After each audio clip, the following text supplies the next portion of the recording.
Welcome back, everyone, to another episode of College Hockey Talk. On today's podcast, I'm joined by former captain of the Vermont women's hockey team and Olympic gold medalist, Amanda Pelkey. Welcome to the podcast, Amanda, and thank you so much for coming on. Absolutely. Well, just in general, how is everything going for yourself? I know you're currently playing professional hockey with the Metropolitan Riveters in the PHF, but is there anything outside of hockey that you would like to share on the podcast, or just anything else that's been going on in your life that has been interesting? Yeah, I mean, no, it's been keeping me busy. We're wrapping up the season here in about a week, so it's been an awesome ride. We have pretty much a brand new team, and I'm one of those new players, so it was exciting to be in a team environment again, and hopefully looking for some years ahead, good years ahead. So it was a good year. We sadly didn't make playoffs, but we're really pushing to the end and make sure we wrap up well. I saw that Eli Manning was at your game the other day. That's pretty cool. Yeah, we actually, what's been pretty cool about our team is we've been doing a lot of community initiatives, and obviously being in New York and the New Jersey area, the opportunities are endless and the connections that you can make are also endless. And we got connected with Eli's daughter. One of his younger daughter plays hockey, Oh, and that's we did an cool. event where we went out and skated with her team and helped run a clinic at an outdoor rink. It was actually pretty cool. It was I think it was I can't remember what the name of it was, but yeah, and then he agreed to come and he wanted to come watch our game, and then I think they asked him if he'd be willing to drop the puck, and it was it was really cool to chat with him at the rink. Really chill guy, and I think that because he has two daughters, he was pretty excited to come to our game and support us, and it was really cool that he did. Yeah, that's awesome. I heard he's super funny in real life too, and hopefully, in one day, 15 years from now, his daughters will be playing college hockey. That's the hope, and I'm Hmm. sure it's with their genes, and seems as though he's an awesome dad with them. I think that's definitely in their future. I think this podcast will probably be long gone by then, but that'll be pretty Yeah, you cool if never know. you never know if they might be on the podcast 15 years from now. But Never um, know. now I do want to ask you, have you been watching college hockey lately? And if so, what's your thoughts on just the season in general and what Vermont's been up to since they've seemed like they've been sort of building a good program over there the last couple of years? They have been. It's been really cool.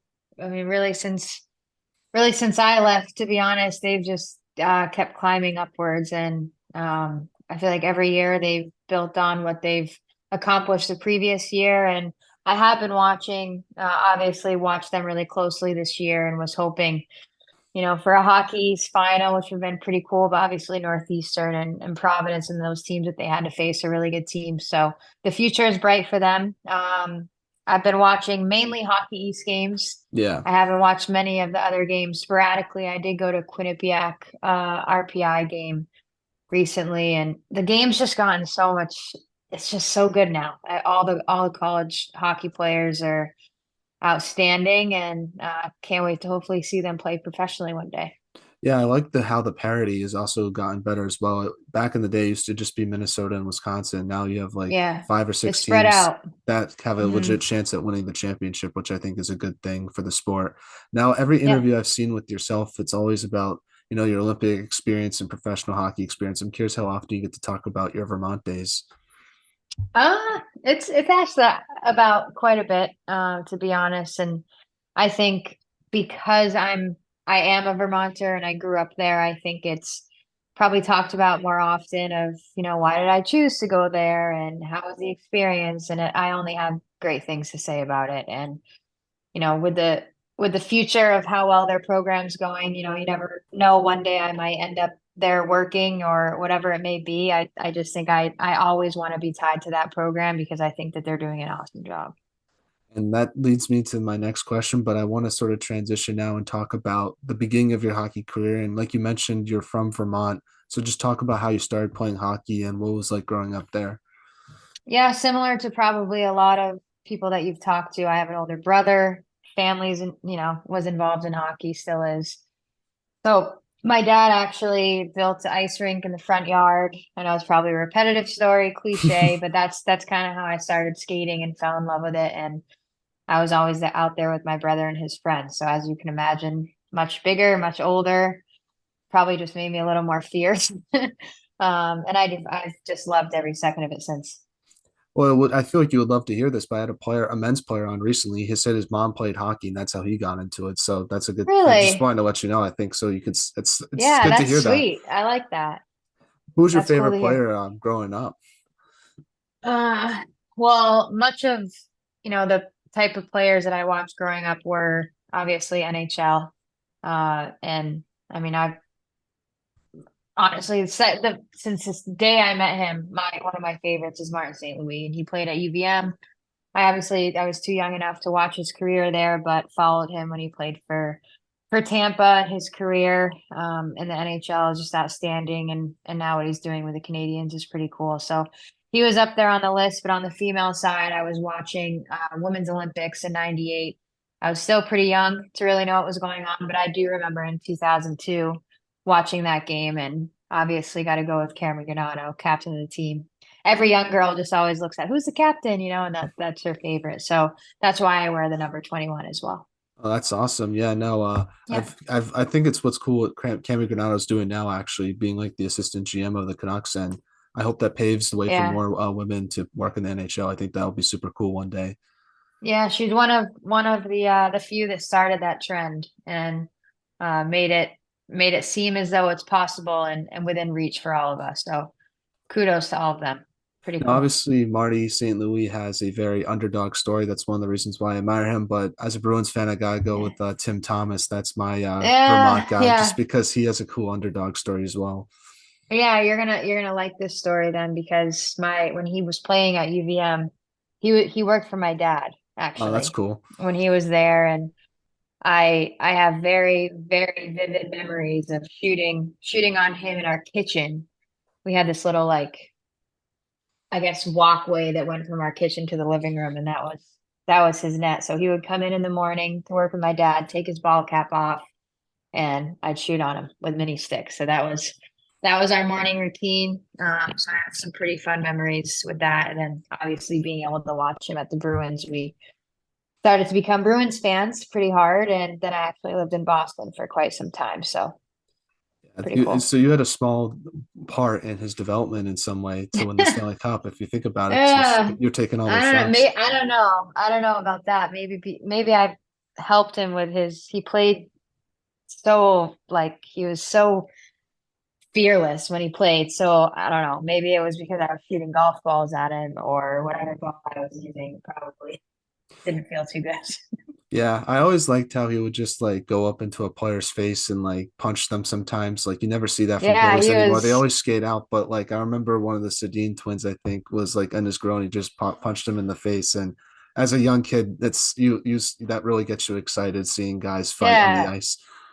no, he was definitely a really fun goalie to watch. And a great person to be around too. I think my dad still talks to him pretty frequently, but it was also funny. They were showing clips on Twitter, I think, the other day of him playing, and some guy would be coming down on a breakaway, and he would literally just skate from his crease out to him and body check him. He wouldn't even take the shot. He just went for the hit. It was like, yeah, you definitely. I don't think I've ever seen that before. Yeah, So it's awesome. I never played goalie before, but I always think it's funny that my favorite player growing up was like Tuukka Rask. I don't know why. I always think I'm always interested in that position just personality too. because it's just so different than what it's like being a player. Yeah, Now, before college hockey, you played for NAHA, which is one of the top girls' junior programs in Vermont. So I'm curious how you got the opportunity to play there and what your yeah. experience was like. Yeah, so I played boys growing up basically until I couldn't anymore. Boys, I think I was like 15 years old.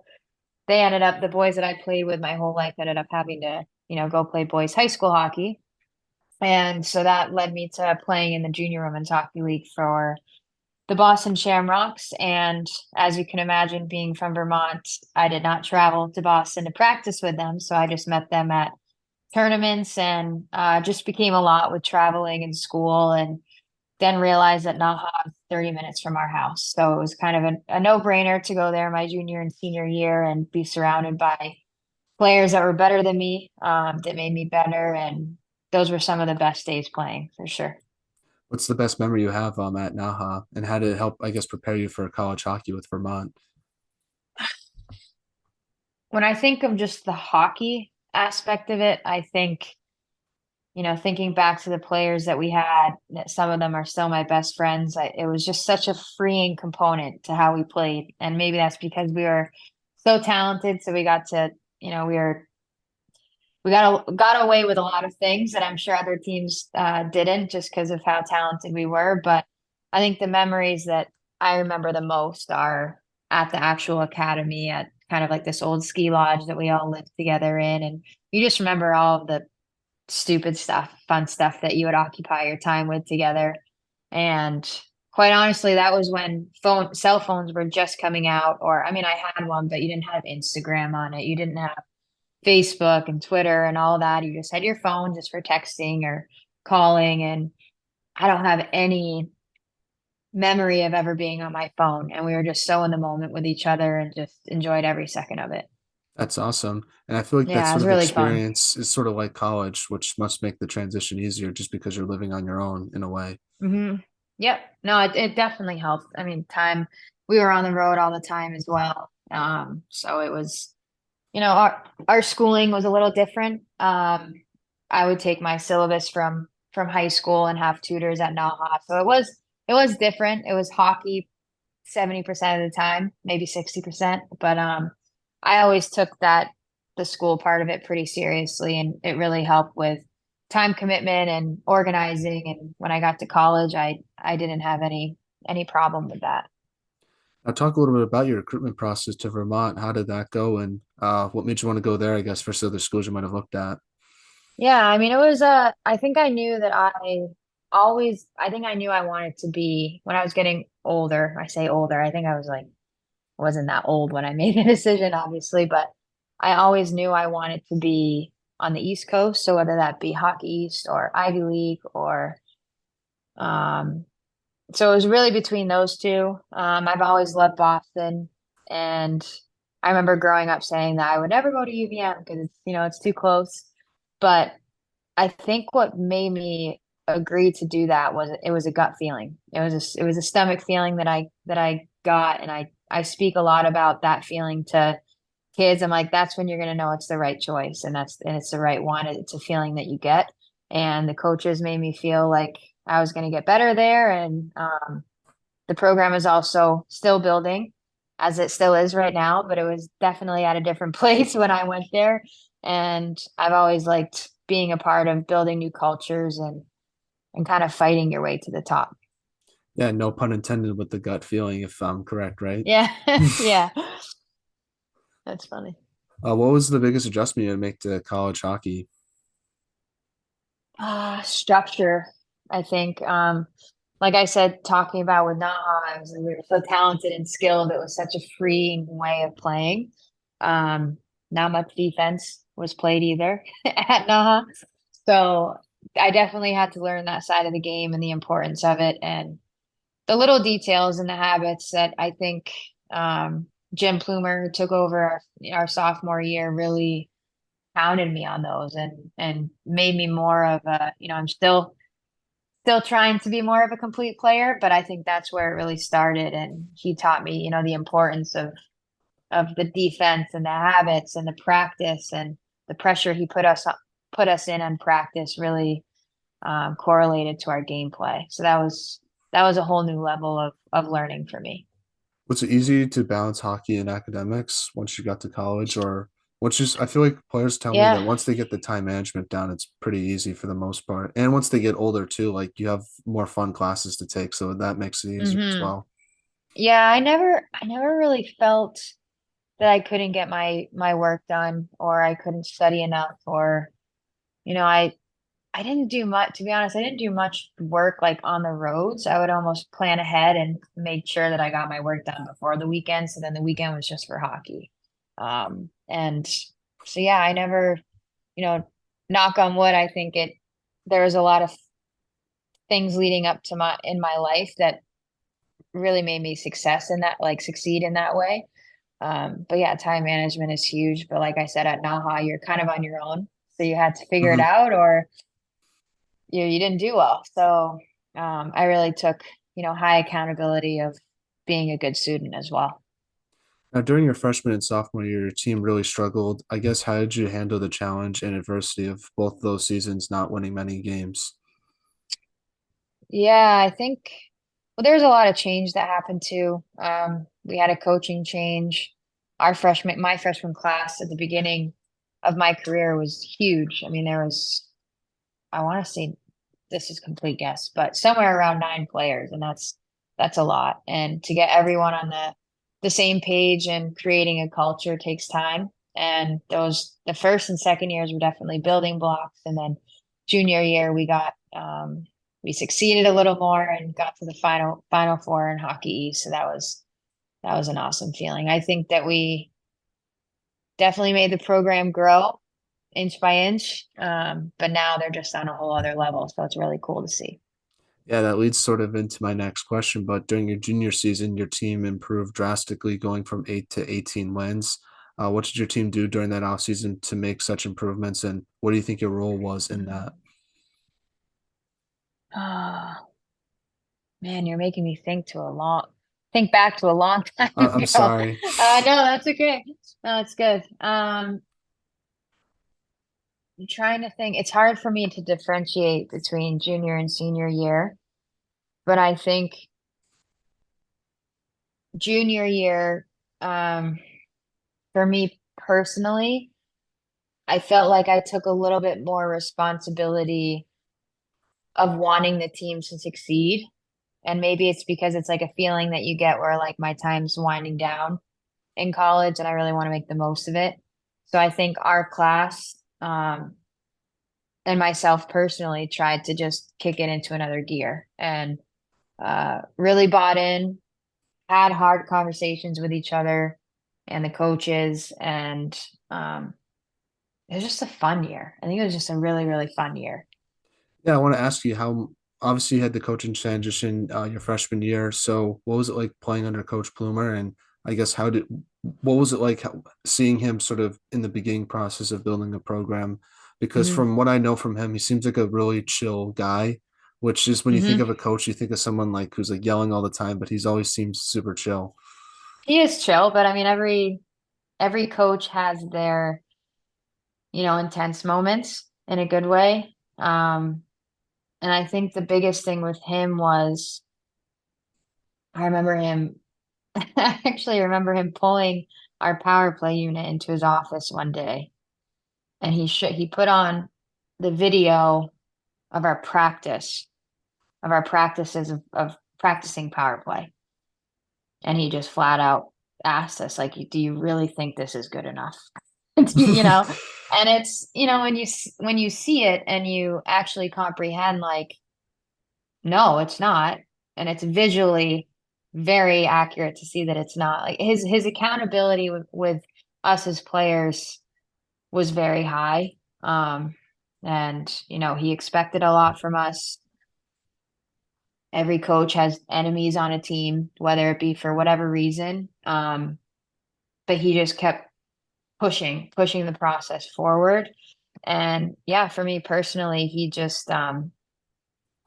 pushed me to another level in practice too, because we actually took stats during practice on some days during our mini games. And I mean, they directly correlated with our game performance. So he's a stat kind of guy. I'm not sure if he's quite like that as much now. I'm not entirely sure, but I think that really brought it to a different level.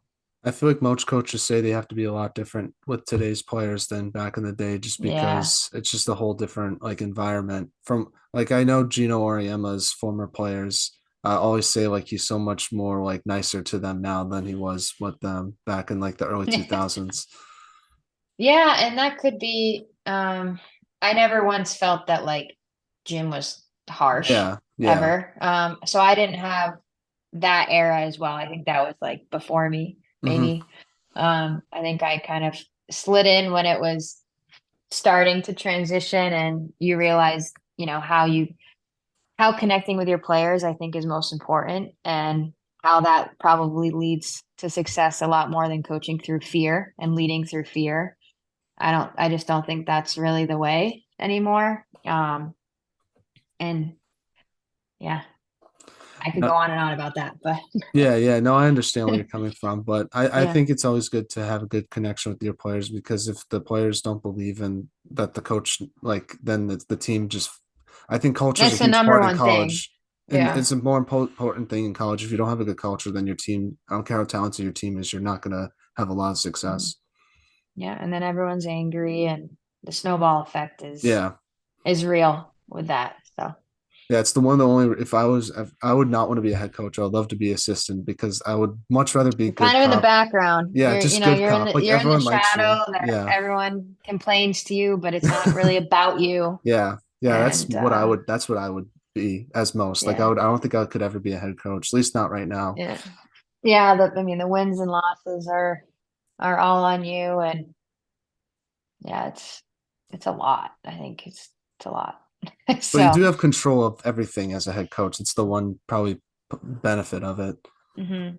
But also like control in a way, where you are the head leader. So obviously giving your assistants and your, hockey ops person and the training staff, giving them reign too and what they're good at, I think is very important as opposed to someone that's trying to micromanage every little thing. Hmm. Um, I've seen just with my experience, that's also a bad snowball effect. And I think the coaches now in today's game, and you can see it through the players of how good they're getting and how skilled and creative they're getting. I think that the coaches are starting to create a lot better cultures all around. Yeah, no, I totally agree. And I think, if a coach throws a nutty once in a while, it's always something like you laugh about years later, I feel like. Hmm. Now, I know you did, I do have to make you think a little bit for this next question, but there was Okay. a game during your junior year where you won your very first hockey's playoff game. It was against Maine. It was a triple overtime game, which you guys won 3-2. I guess what Yep. do you remember from that game and how important was that win heading into your senior year? Oh man, I mean that was a program record game. Um, for winning that and being able to move on. And really, my thought with that was when we did win, that it was more like, okay, now I have this is awesome. Now I have more time with my teammates. I wasn't even thinking of like, oh, now we have to win the semifinal game. It was more like the relief of, oh, yes, our season's not over yet. All of us are still playing together. We get at least one more chance to play together. Um, and I just remember not wanting to, because that was our last, or actually, no, it was my junior year, but I think that was a one of the pivoting moments that UVM had, just having it be possible. I do remember the goal that Brittany Zubak scored, and actually one of our ATs that had been helping the Riveters this year looked so familiar to me. And she had said, "Oh, I was Maine's athletic trainer." And the triple overtime win. And I just remember being like everyone was so exhausted and just pounding gummy bears. We were like, our AT was sharing gummy bears with their AT, which is the lady I came across this year. And then she did say, she's like, it's just hard to swallow because I really think you were off sides on that play. And and I was like, yeah, like because I was so exhausted that I don't even remember the thought that I think I was offsides by like visibly offsides when you rewatch it on the assist. And I think at that point we're all both teams were just so tired to even fight anything that it was just that sloppy of the ending of the game. Um, but it was a really cool moment. It was fun. Yeah, this might be my hottest take in hockey, but I feel like at some point you got to find there needs to be sort of a structure to end games if they go beyond two overtimes, just I because know the third overtime was a lot. It I was, think because it gives your team a disadvantage because if you win, usually like at least for like say you're playing in the semifinals for like men's yeah, hockey and Hockey East, if that semifinal game goes three overtimes, then you have to play in the championship game the next day, and that team already has a disadvantage. Yeah, you There's like already played health, 2 games. there's like a health advantage too, like going that playing that long. I know fans Yeah. love long overtime games, but eventually the But game now I just don't becomes know. boring at some I point because feel, it's basically just yeah, icing and there's a lot of I know. offsides and it's Well, basically just that's what face off happened. faces. Yeah. That's what happened. And it was getting sloppy, and I'm pretty sure it was still 5-on-5, Oh, it which still is is in the playoffs. Just in the regular season, you do really, 3-on-3. Yeah, I think at some point you got to do like three on no, three that's too overtime and much. double, and then you got to do a shootout. And Yeah. I know people were very upset that the bean pie ended the shootout, but my whole Yeah. thing is at some point you gotta end these You games. got to end it. You can't Yeah. do it five. There was a North Dakota Duluth game a couple years ago that went like five overtimes, and yeah, it's fun. Wow. It's like a fun thing to say, but the game isn't that good in the fourth overtime. I think people just No, don't want to it admit gets it, pretty ugly. and it's Gets not pretty healthy ugly. for the players. Like I know they're college Yeah. kids, but like it's a lot to handle for your body to play that many that No, I intensity for agree. that long. And then more stupid mistakes happen Hmm. too, where people can really get hurt, whether not even from a hit, but when your mind and your body just get over the limit of exhaustion Hmm. and you lose an edge and you go head first, and like something silly like that is definitely more apt to happen. And I think if it was 3-on-3, I think that's quite exciting, and I think that that would make someone score Yeah, very soon. Something's got to give there.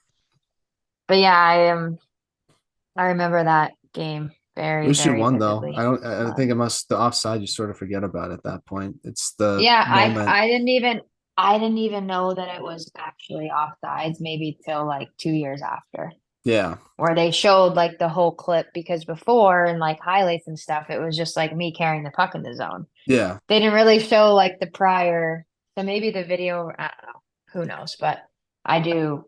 When that AT brought it up, I was like, oh my God, I'm so sorry.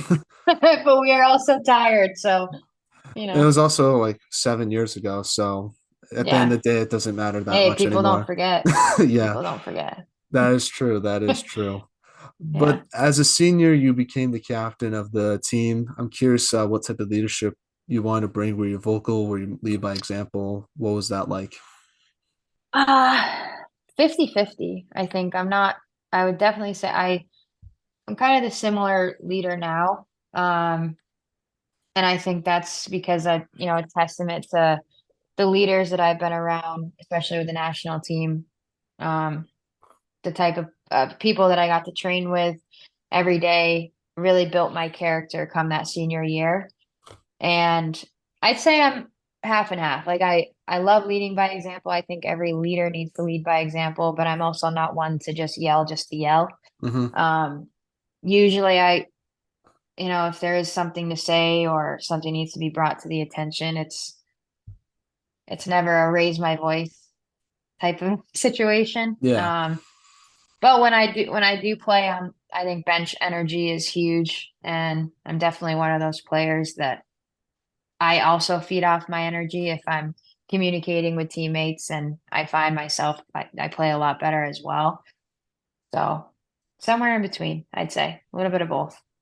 what was it like playing in Hockey East when you were a player and just the competition you faced every weekend? Because I think now it's just sort of Yeah. Northeastern versus everybody, but back in the day, it Yeah. seemed like BU, BC. It was a It little was more pretty like it's even. pretty, yeah. BC dominated. Like Hmm. they dominated.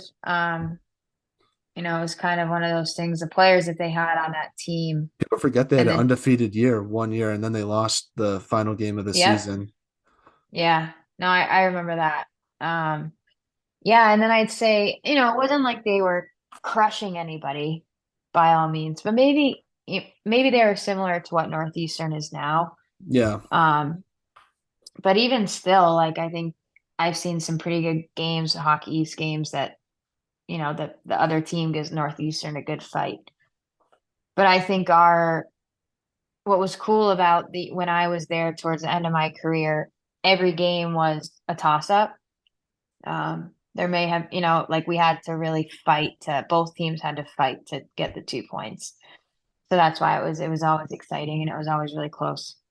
Yeah, I think hopefully in the future, I think there's some programs on the rise. You see Vermont, I think Oh yeah. UConn's a program on the rise, and Providence made to the hockey's championship game. And I think Yep. as the years go on, hopefully those programs start to build, and if BU and BC sort of get back to where they were, I think hockey's Hmm. could be one of the best conferences in women's college hockey, along with the ECAC and WCHA. At least that's what I hope. Yeah, I'm hoping Northeastern pulls some weight at the tournament. I'm hoping they win it. I think that'll be. I think they've You know, had those players for so long. It's like I hope they I sort of get know. the job done. I hope so too.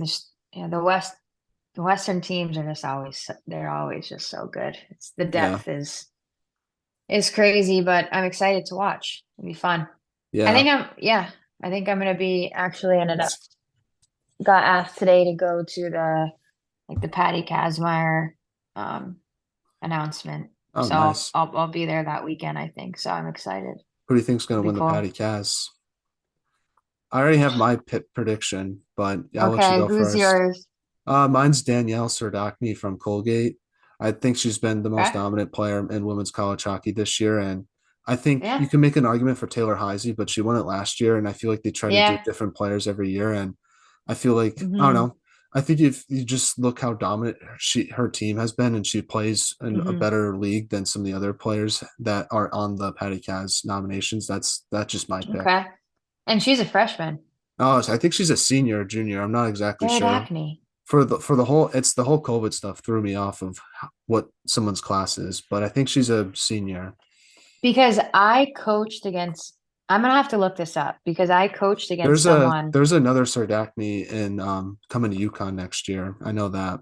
Maybe that's her. Yeah. Okay. Is she Canadian? Yes. Ah, that's her. Yeah. And she's good. Yeah. I'm She's really as a good. UConn fan, if you could Yeah, see I coached behind me, I'm pretty against her. excited. Yeah. No, yeah, it's awesome. Yeah, they got a good one. That's who I was confused with because when I Yeah. saw her on the list, I'm like, wow, like I just coached against her last year in high school junior hockey. And I'm like, and she's on Patty Kaz top 10. That's pretty good. Yeah.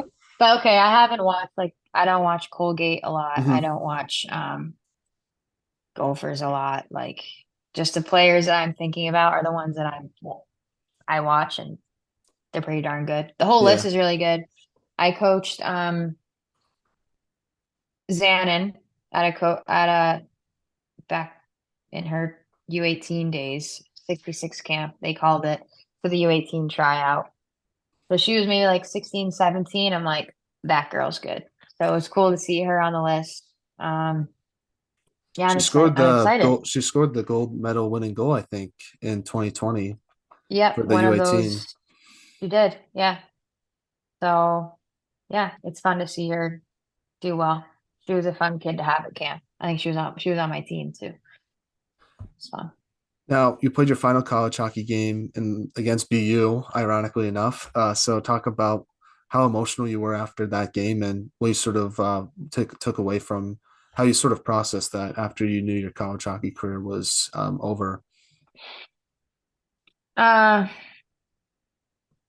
I just remember the feeling. Do you happen to know if it was away or home? I'm Does assuming it it was probably say? away. I would assume. Okay. I didn't put it Yeah, because it was down probably because BU was really hockey good. They state. had like Poulan that year, Yeah. so Yeah, they were good. Um, Oddly, I remember the feeling of my last game at the gut when I knew it was my last game at the gut. And I don't know why makes me feel that like I just didn't want to take my jersey off. yeah, And it was like this like weird feeling of like I knew the chapter of my life, like this chapter of my life was done. And at the time, I didn't really know, like after I graduated, kind of what the future of women's hockey was. Like I know my shoe was like in the door with the national team, and I had been on, a couple women's national teams at the time, but professionally, you didn't really know what was going to happen. And that was when like the first year of the NWHL came out to be what it is and or what it was, and now is the PHF. So I think I lucked out. As soon as I graduated, I moved right to Boston and started to train Yeah, and that was my main focus for a lot of years with the national team and playing for the Boston Pride. So it was just like a weird feeling of kind of the unknown. And yeah, it wasn't fun. I didn't want it to end.